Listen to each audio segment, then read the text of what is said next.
It seems like yesterday we were running the sidewalks of Concordia College in Moorhead, Minnesota. But we were always grounded, especially in those early days, and I think how we even got to be in the same geography together by some real common feelings and values. I served for a time as the president of Care Providers of Minnesota. There was this young administrator from Good Samaritan, and he was from East Grand Forks, and he would come to our Care Providers meetings, and I got to know David as a friend in that context. I've known Dave a little bit better than 30 years now. He actually hired me, so my first regional director was Dave. Dave and I had no knowledge of one another at the time that we met, and I couldn't have been more warmly welcomed by Dave Horazdovsky. I came to work at Good Samaritan in the early 90s, and Dave at that time was the regional director, we called him then, for the state of Minnesota. I took an immediate liking to him. He's just very, very likable, friendly. The first time I remember meeting Dave was when I was a student at Augustana. He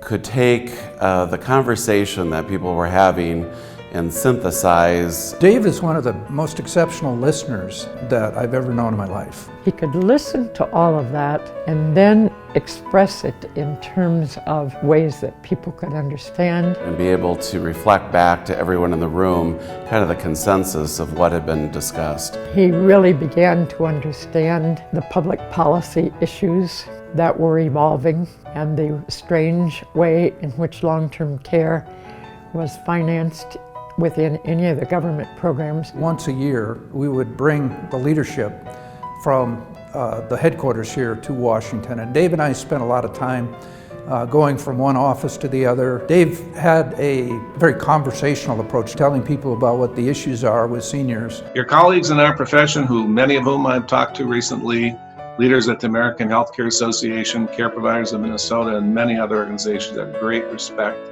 for the way you've represented us in the halls of Congress and elsewhere, where our message needed to resonate with integrity, sincerity, and passion.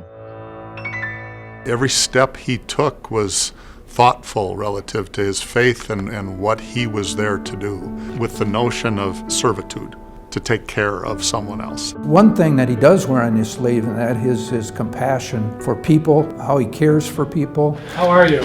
Good. Donnie Pabst is a very special individual who is a long-time staff member in the Windham community, where both Dave and I served. And what Dave did is really saw Donnie as a person. Donnie will forever be grateful for Dave and his leadership and how he helped him become a very productive staff member. And Donnie just has been a tremendous asset to that community over the years.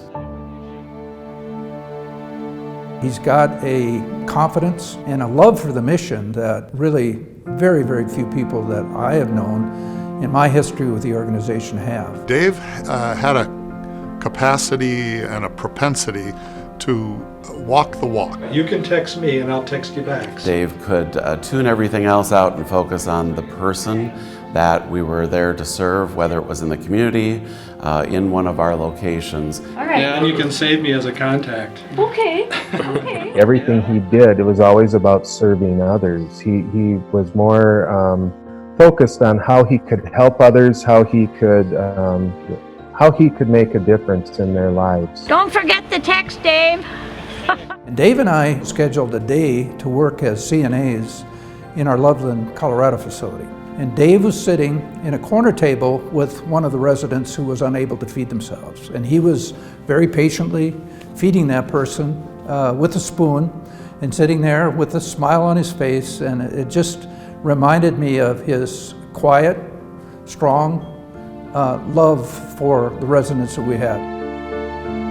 I hope you know this, David, but when you talk to so many people who have worked with you at Good Samaritan, and I've had a chance to do that as a chair for the past year of the Good Samaritan Board, you quickly hear how your quiet, compassionate, yet strong leadership has been an inspiration to them and a hallmark of your unique authenticity, I think. I miss Dave already. Dave was an integral part, seated at my table every Monday morning, contributing because of his life experiences, but also because of his wisdom. And I just wish him very well and all God's best in his retirement. I just want to thank Dave for your steadfastness, your love for the people that you serve, and the many, many hundreds and thousands of people that you've led over the years. Your humility, your great servant heart, and just appreciate so much of what you've done, Dave, and wish you the best.